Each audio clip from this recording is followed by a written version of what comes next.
Matamis na yan. Dito kinukuha yung fresh coconut wine. Ito ang proseso nila. Ito ang bulaklak na bago pa lang. And then pinupungos nila yung dulo ng bubulaklak pa lang coconut.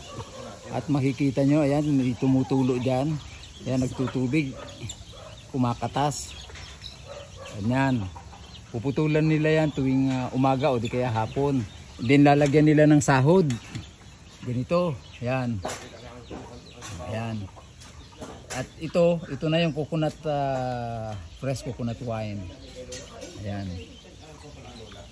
Meron pa dito sa kabila. Ayan, may sahod siya. Ayan, meron na siyang mga naipon. Ganyan.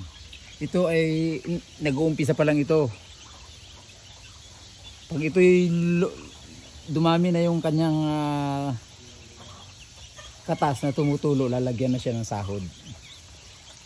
Ganyan. Ganito yon yung bulaklak. Magiging ganito yan, magiging niyog.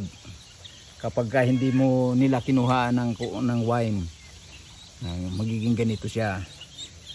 Kaya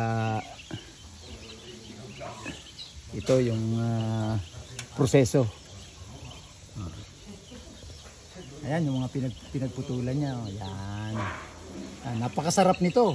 Ito ang wine na hindi pinirment. Walang nilagay dito kahit na anong gamot o tabletas. Walang side effect. Ayan. Kaya napakalusog nitong fresh coconut wine. Dito kinukuha.